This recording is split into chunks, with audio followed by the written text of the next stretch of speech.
عم جيتك لحد بيتك، ليد بنتك أنا تقدم على الملة بشرع الله، ونص الدين بتمم. هي مرادي غلط وادي، طلبتك قولها لي تم.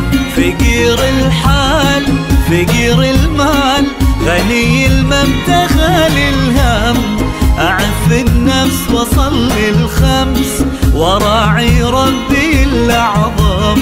ومهما صار مع الأقدار، أبرضى بالذي مقسم.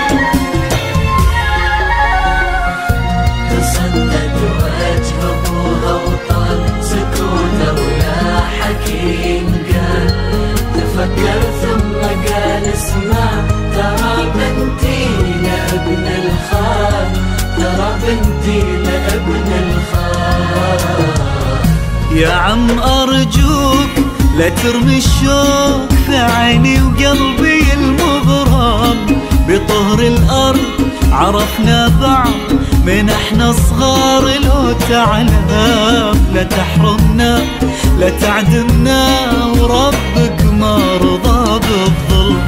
يا عم ناظر ترى الخاطر يبيها من سنين مكم، يا راعي الخير هوانا طير، لا توقف في طريق الحلم، وخذ مني وعد اني اخليها في مجرى الدم.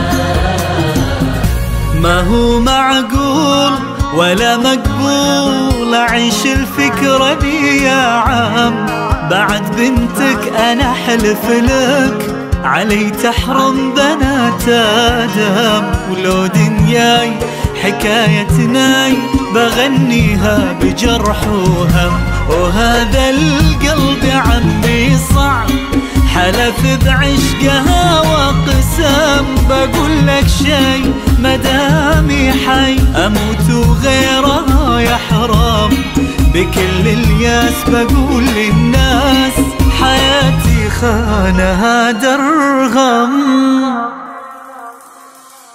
سمعنا بقصة الرجال هذاك اللي رفضها الحال، لو يخطب هوى قلبه تقدم صوب ابوها وقال، تقدم صوب ابوها وقال.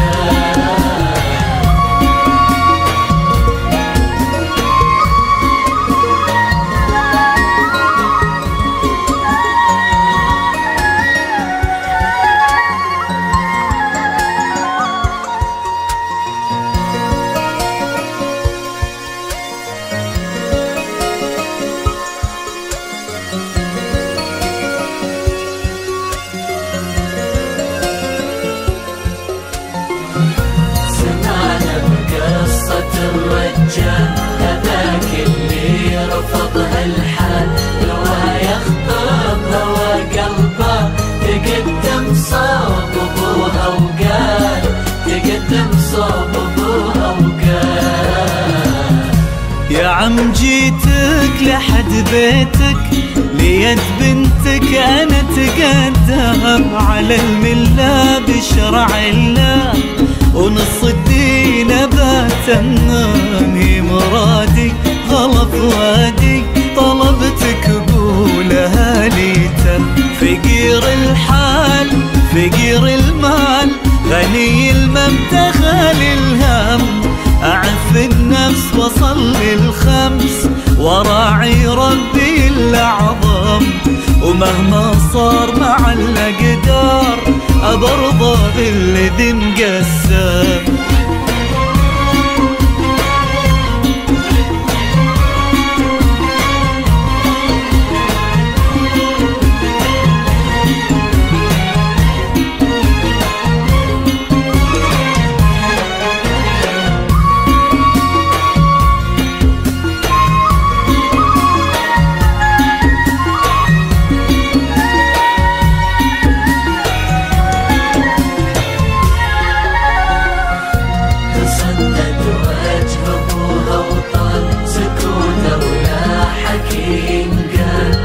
تفكر ثم قال اسمع، ترى بنتي لابن الخال، ترى بنتي لابن الخال. يا عم أرجوك لا ترمي الشوق في عيني وقلبي المغرم. بطهر الأرض عرفنا بعض من احنا صغار.